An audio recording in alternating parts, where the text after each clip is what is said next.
And now the target of this panel, now the second panel, is really now to move on very much to practice, so influencing in practice. So what do the organizations like Ministry of Education and Culture, Academy of Finland, Tekes, what are their experiences, how to move on? Petteri, please.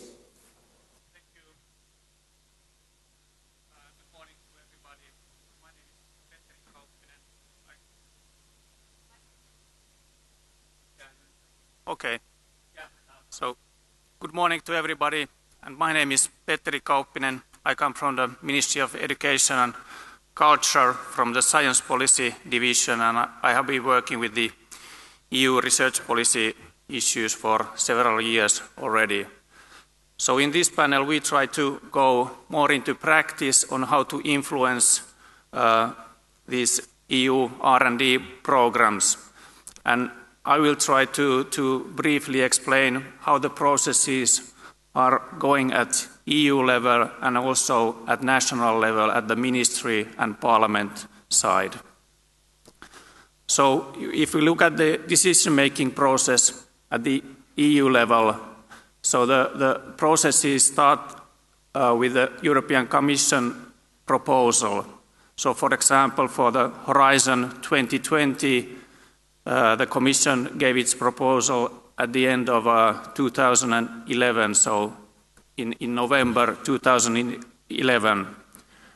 And then there are discussions in the Council between Member States and in the European Parliament. And as for the Horizon 2020, it's a co-decision procedure, so the decision is made together by the Council and the Parliament, so both bodies are discussing the proposal. And in the Council there are several levels. So at the Council Working Party they discuss all the details, and then you go to a more general level at the COREPER meeting. That's the heads of the permanent representation. So they discuss the main outstanding issues, and then the ministers discuss at the Council level. And then when you have all the decisions ready, so for Horizon 2020 we hope to have the decisions at the end of this year. And as Anneli said, August this year is one objective, and it would be a good thing to have these decisions at that time.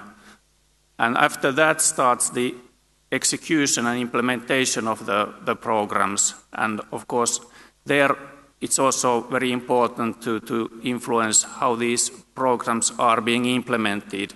And the Commission is much in charge of the implementation process.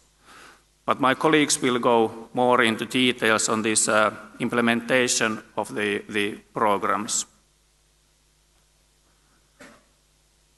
Then when we look at the Council, how the Council works, so there is one Member State who is presiding the meetings. So it will look for the compromises among the Member States. And then the Member States are of course looking at the national interests, but also at the European interests and how to achieve a compromise. And then the European Commission is also participating to the discussions in the Council.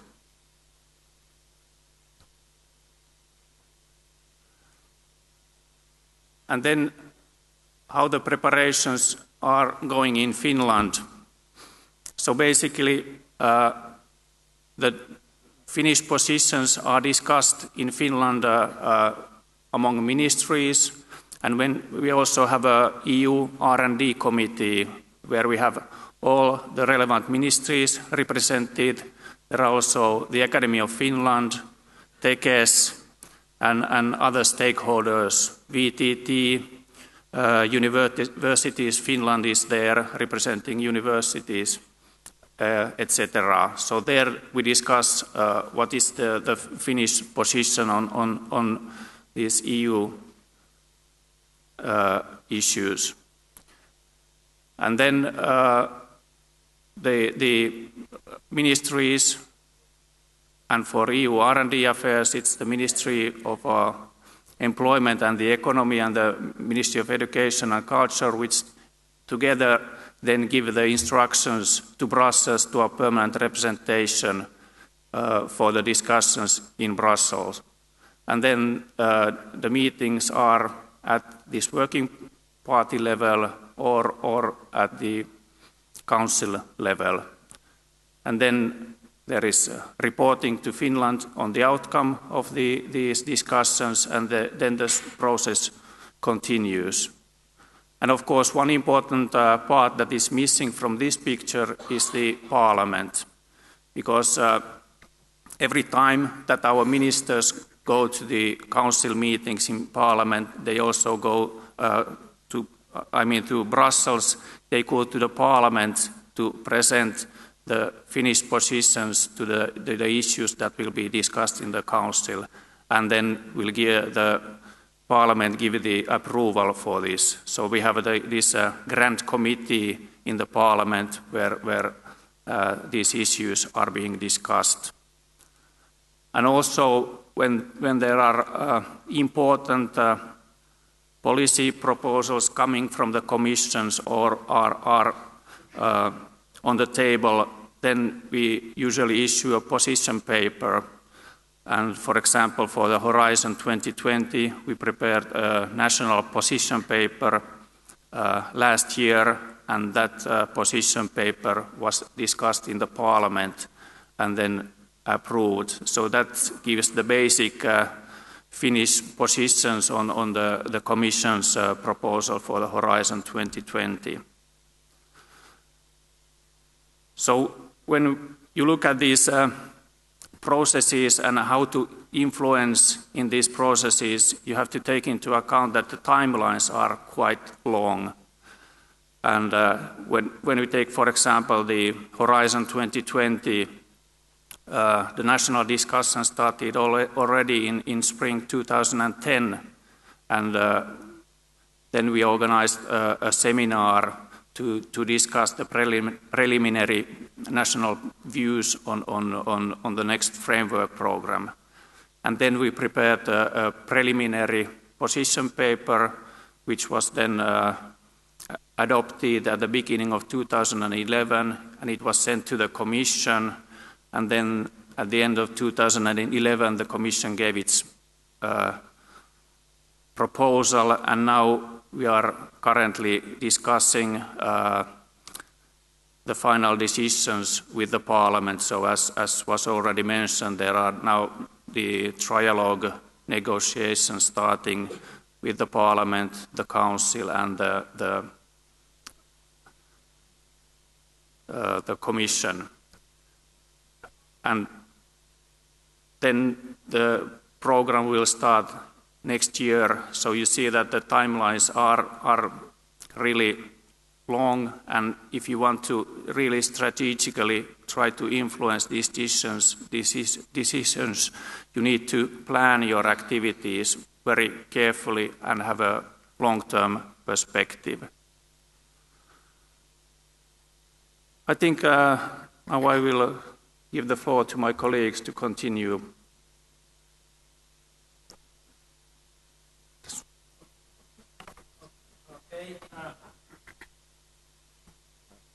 Right, let's move on. So the next is then Heikki, I think. Please.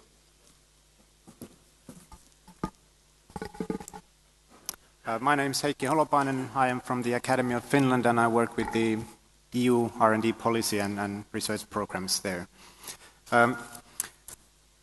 We heard a lot about networking and openness and activeness and importance of all that in the previous panels, and how all that is key to influencing EU R&D policy and the contents of the Horizon 2020. And I want to readdress these things and hopefully give some insights how to be more successful in influencing the contents, but also how to be more successful in the actual cause of the Horizon 2020 program. On an individual level, I think the same goes as with any influencing, whether on EU level, national level, or more local level. You need to be an expert. It doesn't need to be a scientific expert. It can be IPR issues, knowledge transfer, training, or something else connected to research in any case. You need to get involved. Nobody will come and get you from your home, or you need to be a really extraordinary person if that happens. You need to get involved in framework program projects, Horizon project, other European initiatives, European scientific networks, the European organizations on your scientific areas, be seen in conferences, all that. And then you need to be committed. You need to think long term. You need to know what you want and what you can offer. Be trustworthy. Speak out. I think that's. But if you do that on individual level, you're much closer to influencing, whether it's EU R&D policy, Horizon contents, or anything. And remember, these are long-term processes. As Yrjö referred, you need to start young, and the fruits are there maybe decades later. Then on the organizational level, I think it's really important to have if not a policy, at least a good idea what to want from the Horizon program, what to aim at, and then to build things to get there. It can be planning to support for the researchers so that they can use the best of their ability to, when they apply, think of how to communicate the Horizon program, how to give advice, how to build internal incentives, whether funding incentives or other incentives for the researchers to apply, and other support services. And maybe I think this is part of the idea what's happening here today, is to identify strong areas in the university. And this doesn't need to happen, or I think it needs to happen on different levels. It can happen on the university level, but it should also happen on this level of schools, level of departments, and the level of research groups as well. Identify areas where you're strong, which are important to you, and where the universities, the school, the department, the group wants to be involved. And then again, you're a step closer to being successful in the Horizon 2020. And very important thing is to encourage a culture of sharing, which was mentioned here. Encourage a culture where the mentoring takes place, peer support, so that the more experienced researchers advise the younger ones on how to write a good proposal. And also the more experienced researchers, I think they really could benefit if the sort of a pair of outside eyes to some other experienced researchers, not necessarily from the same area, but if someone else who's about on the same level could go through your proposal, give some feedback, and so forth. Create a culture where this is possible, and I think Aalto is in a long way in doing this. Is doing it quite well already. One example, the ERC course. The Finnish success rate is below the EU average. And I don't think this is because the Finnish researchers are worse than the EU average. Quite vice versa, probably. If you look at the publication lists or the CVs of the Finnish researchers, they usually score good points there. But the application, the research plans, they are probably not written always in a way that appeals to the peers who read through or evaluate the proposals. So I think this is something where the culture of mentoring and peer support could help. I don't think it's in anybody's interest that an excessive amount of work is put into writing proposals that don't get financed. You get, of course, just writing proposals, it can be a good experience and it helps in other things, but of course everybody aims at getting funded. It's not an easy task to sort of get better in this. There's the academic freedom, of course, everybody can apply funding from different sources, and usually it's in universities' interest as well that the researchers apply funding from different sources. But I think these aforementioned aspects, the identifying strong areas, planning the support services of the university and the schools, and encourage the supporting culture is something that will help in getting to better influencing the contents of the program and better successing in the actual calls.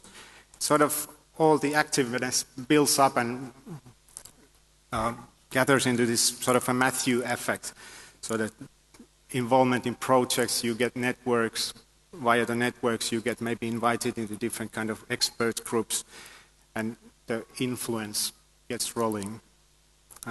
This is what I wanted to say on my speech.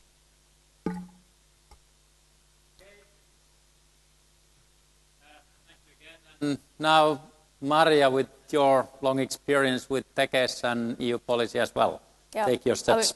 I will continue, so thank you, dear colleagues. My name is Marja Nykänen, and I come from Tekes, EU Research and Innovation Programs Unit, and our responsibility is basically to inform Finnish participants or potential participants on the framework programs for research and innovation. So, well, basically, I'm here to advertise these possibilities and your possibilities to influence the contents of the forthcoming framework program, how to get those items to the program that are important for Finnish participants and for you. So, it might sound a bit early to think about the contents of the Horizon 2020 already now, as it's almost a year before it starts. But as a matter of fact, at the same time when this political discussions are ongoing all the time and political negotiations are ongoing, at the same time, behind the curtains, the contents of the Horizon are already under preparation or are starting to be under preparation. Because of course it takes a lot of time to get the program as good as it should be. So even though we don't know really about the practicalities, we don't know about the modalities, how it will be implemented exactly, we don't have that information yet, as we don't have the necessary decisions yet.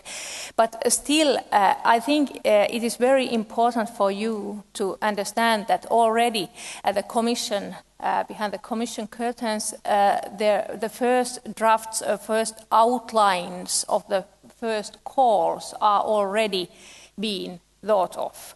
And of course they are not thought or they are not prepared only inside the Commission, and it's not Commission officials who decide what will be in there. It will be based on your opinions, on the opinions of stakeholders and researchers, and there have already been a lot of public consultations, as you probably, hopefully know already. And also there are quite a few different networks and platforms in Europe that all the time give input to these programs. And what I would like to tell you is to be active in those areas and those arenas, and to know who are in your discipline and your area of expertise, who are those actors that Commission listens to.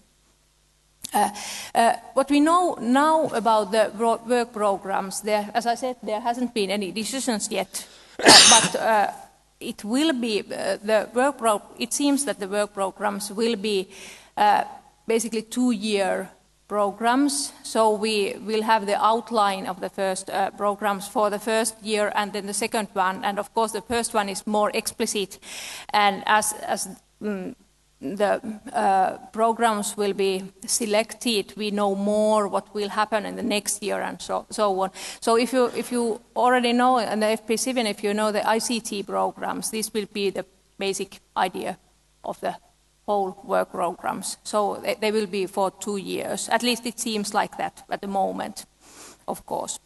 And we will always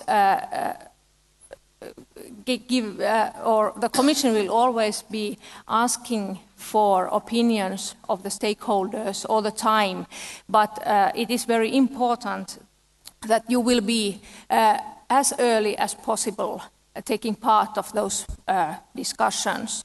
And the main thing is, of course, to know the stakeholders and networks. There are lots of technology platforms and different European level partnerships that you should be visible in. It's not enough that you know the names who are in there, but it's crucial that you yourself will be taking part of these important big conferences, and also contacting those persons that will be writing the work programs in the Commission, policy officers, for example. And probably you have already noticed that the first call for Horizon 2020 is already open, and it is a call for membership of advisory groups that Commission will listen to when they are preparing the work programs. The call is open all the time, but the first cut-off date is 6th of March, and if you want to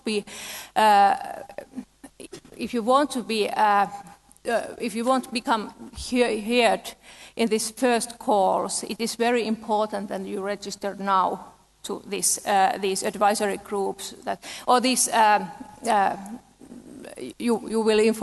you will give your name to these advisory groups.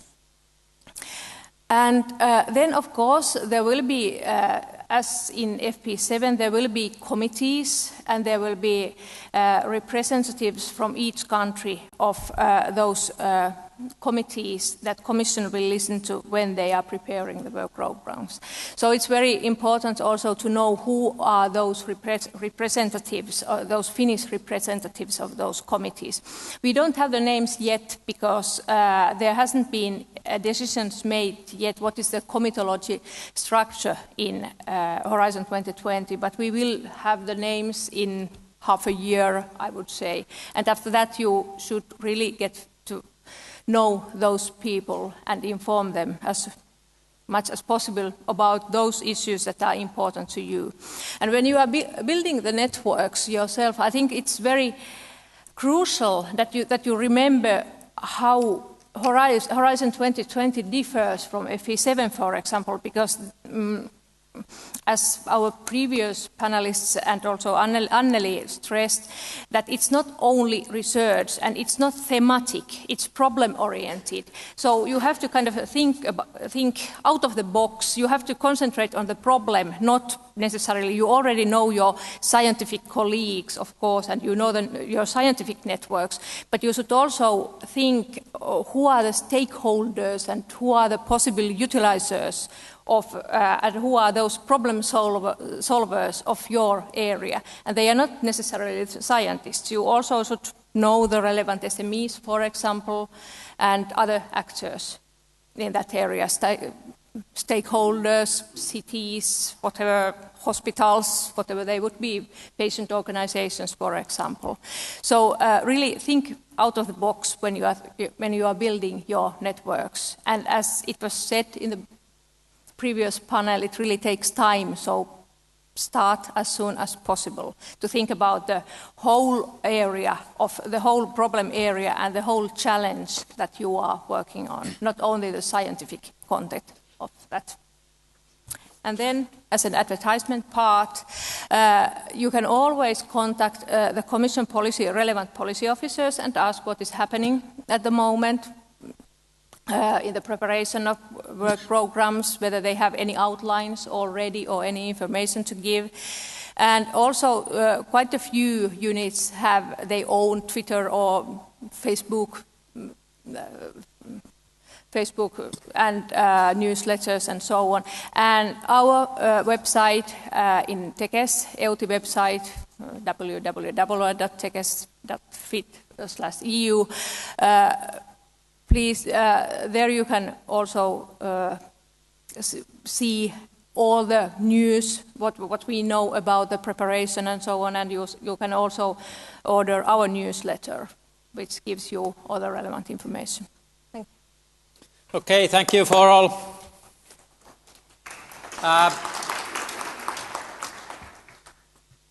When preparing for this, so we thought that, okay, we need to give some of the basics information as well, so to give an idea, so kind of how, on one hand, how complicated everything is, but as well, so when you know the people, when you have the right channels, so keep on using those especially. So now we have an excellent chance to make a few, simple questions, more complex questions. Feel free to think of those. We have the microphones here. Okay, while taking the mic there, please say a few more words about NCPs, National Contact Points. Or take the question first and answer NCP after that, so please. Hi, Jörg Ott. I guess there's no disagreement at all about the importance of networks, building them up, maintaining them, nurturing them. And also, from what I just heard, there's many ways to get involved in different European elements, let's say. Let's put it this way. I'm managing two ongoing projects right now. I get tons of invitations to events that I could possibly go to. So I probably wouldn't need to stay at home over the year, and I could spend quite a bit of time in Brussels. An interesting question for me is, though, who's going to fund all this? So I can apply for projects that are going to give me money to disseminate results. I'm not going to be able to apply for projects to do networking. And so, earlier times the Academy of Finland had support for project preparations in the EU, and I'm just wondering if we are supposed to take up all these wonderful opportunities and challenges, how are we going to pay for them? So any suggestions to that end? Thank you. Who wants to start? Heikki? Good and important question. Yes, the Academy of Finland had this funding instrument for preparation of international projects, and it ended a few years back. Nowadays, you can of course use all our funding in preparation of the projects. If you don't know those beforehand, you can write them out in the research plan, but the funding is quite flexible, so if there is any room for that, you can use the funding. One reason why the funding for the preparation of proposals was ended a few years back was that, well, the demand wasn't that great. You would think otherwise, but it wasn't. And actually the success rates of those who got the funding were not any better than the average of the Finnish researchers. So it was decided that it is sort of included in other funding. But it's not to say that this is not something that could be included in our funding portfolio in the future. I think it can be discussed, of course. Marja?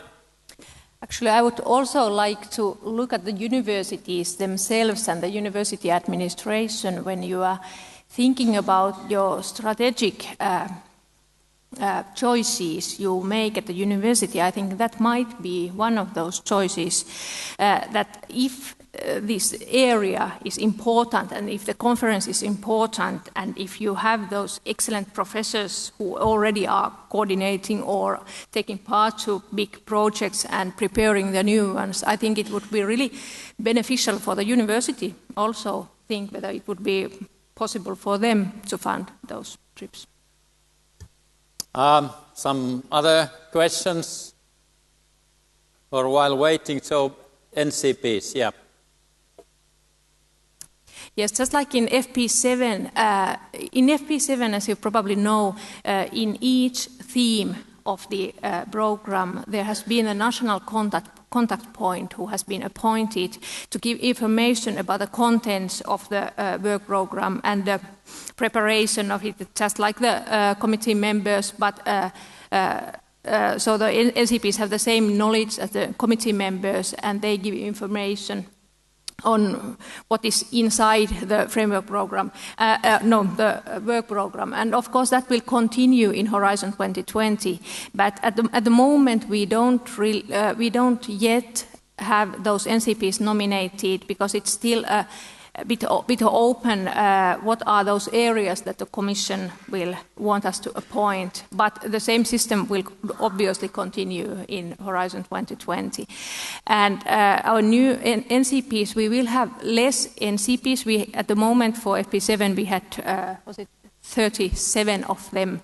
And there will be less, there will be around 10, 15 NCPs, but they have wider areas to cover, because we want them also to take an interdisciplinary approach and problem-oriented approach on the whole program. So they have wider knowledge on wider areas, and of course they have also more time devoted to that work. But also this modality will be clearer in following months, I would say half a year, definitely.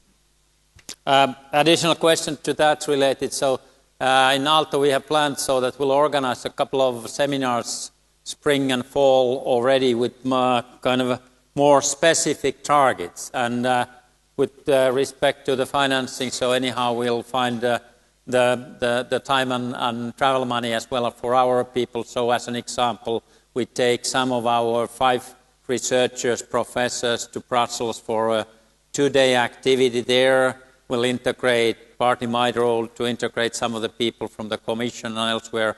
And my question actually is, so that are the NCP people or you the right people to contact and planning, so that you could bring as well your experience of the right people, whom should we invite there, how to get them there and so on, so that we really kind of go then much deeper in the, let's say, in the fields of coming calls. I would definitely say that start with us. Yeah. Yeah. And we will find the right persons. Good. There, please. Well, concerning the ERC grants, of course, it's extremely important that the national funding organizations provide support for people, or even identify people who can apply for the ERC grant. So I would like to hear, what is the Academy doing about this issue? Heikki? Well, if you start from the sort of grassroots, identifying the right people, we've been meddling with the statistic of the ERC proposals, and if you look at the success rates of the Academy Fellows, Academy Professors, the leaders and vice leaders of the Centers of Excellence, their success rates in the ERC calls are quite a lot higher than the other, than the EU average. So that's sort of one way of identification potential candidates. But some concrete things we're doing is organizing training for those ERC applicants who have gotten to the interviews past the first round of evaluation and got to the interviews of the Commission.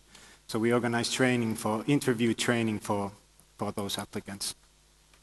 And we have had an instrument for those who have gotten to the second round of the ERC calls, have gotten really good reviews, but are below the funding line. The Academy of Finland has a funding instrument, a year funding for those ERC candidates to better their proposals and apply again next year. Great. Time, if any of you have some, let's say, final remarks, if you want to add something, time is now. Not from the floor, about the panel. Petteri? Yes, I just want to say that the things that have already been said, that for the universities it's important to identify the strong areas and then look more strategically at the framework program look at all the possibilities where you can find good opportunities to do good research. And for example, ERC is one excellent example, and I think that our university should be more active in providing more excellent proposals for the ERC grants. So there are many good opportunities for Horizon 2020, and the universities should take them. And as we already read from the Helsingin Sanomat this weekend, also our Prime Minister was saying after the negotiations on the EU budget that these research and innovation programs are very important, and the universities should be very active to increase their participation. Marja? And finally, I would like to remind you about the possibilities of mobility programs to help you to build those networks you need in influencing the new forthcoming calls and their contents, and especially I think the possibilities that there are in Horizon 2020 for the mobility between academia and industry. I think that is an excellent possibility for all of you to get to know the industry partners of your area. Heikki? An interesting point that came to my mind now, that following the EU budget negotiations, in the end of the 90s, the University of Tampere made a study on the why the Finnish researchers participate in the framework programs, and the primary reason at the time was quite patriotic. It was since the Finland pays EU money, they see it as their duty to bring some of that back home, and it sort of echoes the discussions that are here today. Okay, thank you very much. So thank you for this panelist.